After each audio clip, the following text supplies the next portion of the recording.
Hello everyone. Today I'm going to share with you my weekly meal plan. So grab your pen and paper and let's get started. On Monday, we'll begin with a turmeric ginger smoothie. For the smoothie, you will need 1 cup of berries that could be mixed berries or any of your favorites. You will also need 1 ripe avocado, 1 tablespoon of fresh grated ginger, 1 tablespoon of fresh grated turmeric, 1/4 teaspoon of ground black pepper, and 2 cups of your favorite milk or milk alternative. The recipe is super simple. Just blend all the ingredients until smooth and creamy. And this is really delicious and really anti-inflammatory. Start your day with this, and you are ready to take on the world. For lunch on Monday, roasted vegetable quinoa salad. This recipe yields about 4 servings, so if you're cooking for 1, you can always have leftovers for a couple days. You will need 1 cup of quinoa, 2 cups of broccoli florets, 1 red bell pepper, 1 yellow onion, 3 cloves of garlic, 1 to 4 cup of extra virgin olive oil, 2 tablespoons of lemon juice, 1 teaspoon of dried oregano, salt and pepper to taste. In a large bowl, combine the quinoa with 2 cups of water. Bring to a boil, then cover and simmer for 15 minutes or until the quinoa is cooked and the water is absorbed. While the quinoa is cooking, preheat oven to 400 degrees F. In a large bowl, combine the broccoli, bell pepper, onion, and garlic with 2 tablespoons of olive oil, salt, and pepper to taste. Spread the vegetables in a single layer on a baking sheet. Roast for 20 minutes or until tender.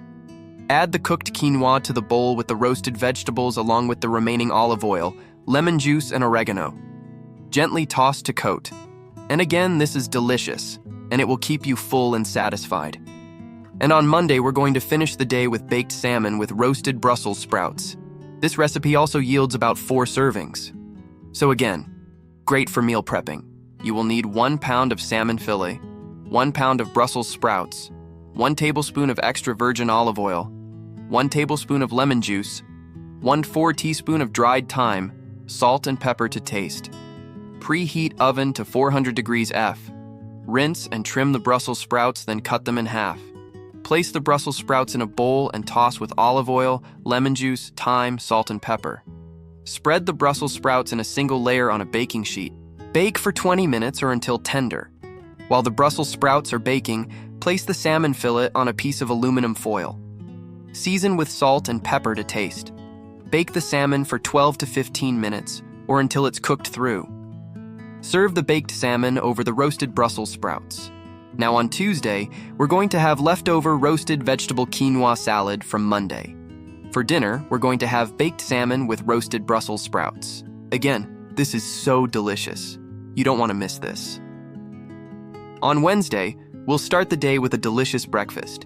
You will need 2 tablespoons of extra virgin olive oil, 1 2-cup chopped onion, 1 cup chopped spinach, 1/4 teaspoon ground nutmeg, 1/4 cup crumbled feta cheese, 2 cups shelled edamame, salt and pepper to taste. Heat olive oil in a small saucepan over medium heat. Add onion and cook until softened, about 5 minutes. Stir in spinach and nutmeg and cook until spinach is wilted, about 2 minutes more. Remove from heat. Let cool slightly and season with salt and pepper. Add feta and edamame and toss to combine. Enjoy. For lunch on Wednesday, we're going to have a tomato basil soup with whole grain bread. For this recipe, you will need 1 tablespoon extra virgin olive oil, 1 cup chopped onion, 2 cloves garlic, 1 28-ounce can crushed tomatoes, 4 cups low-sodium chicken or vegetable broth, 1/4 cup chopped fresh basil leaves, salt and pepper to taste. In a large saucepan, heat olive oil over medium heat. Add onion and cook until softened, about 5 minutes. Add garlic and cook until fragrant, about 1 minute more. Stir in crushed tomatoes, broth, and basil, bring to a boil. Reduce heat to low and simmer for 15 minutes. Season with salt and pepper to taste. Serve with whole grain bread. On Wednesday evening, we're going to have a baked chicken with roasted sweet potatoes and green beans. This recipe yields 4 servings, so again, great for meal prepping. You will need 1.5 pounds boneless, skinless chicken breasts, 2 large sweet potatoes, 1 pound green beans, 2 tablespoons extra virgin olive oil, 1 tablespoon honey, 1/4 teaspoon ground thyme, salt and pepper to taste. Preheat oven to 400 degrees Fahrenheit. Cut sweet potatoes into 1-inch cubes. In a large bowl, combine sweet potatoes with 1 tablespoon olive oil, honey, thyme, salt, and pepper. Toss to coat. Spread the sweet potatoes in a single layer on a baking sheet. Bake for 20 minutes. While the sweet potatoes are roasting, in a small bowl, combine green beans with remaining olive oil, salt, and pepper. Add chicken and bake for 20 minutes, or until chicken is cooked through. Serve the baked chicken with roasted sweet potatoes and green beans. On Thursday, we're going to enjoy a delicious breakfast left over from Wednesday. For lunch, we're going to have a tomato basil soup with whole grain bread. And on Thursday evening, we're going to have a baked chicken with roasted sweet potatoes and green beans. On Friday, we're going to start the day with an anti-inflammatory smoothie. This is the perfect way to kick off your weekend.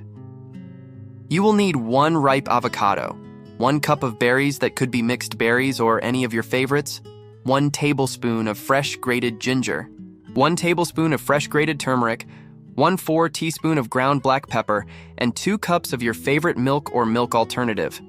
Just blend all these ingredients until smooth and creamy. For lunch on Friday, we're going to have a tuna salad with celery and apple cider vinegar. You will need 1 5-ounce canned tuna, packed in water, 1 to 2 cup celery, 1 tablespoon apple cider vinegar, 1 tablespoon extra virgin olive oil, salt and pepper to taste. In a small bowl, combine all the ingredients and mix well. Serve over mixed greens and you are set for the day. On Friday evening, we're going to celebrate the end of the week with a delicious salmon push pop. You will need 2 cups of shelled edamame, 1 ripe avocado, 1 to 2 cup of berries, 1 to 4 cup of tahini, 1 to 4 cup of orange juice, 1 tablespoon of extra virgin olive oil, salt and pepper to taste. In a food processor, combine all the ingredients and process until smooth and creamy. Pour into popsicle molds and freeze for at least 6 hours or overnight. And this is the perfect refreshing treat after a long week. And this is my weekly meal plan. Remember, these recipes are designed to be delicious and anti-inflammatory. If you enjoyed these recipes, please leave a comment below and let me know which ones are your favorites. And if you'd like more anti-inflammatory recipes, check out the links in the description. Thank you for watching.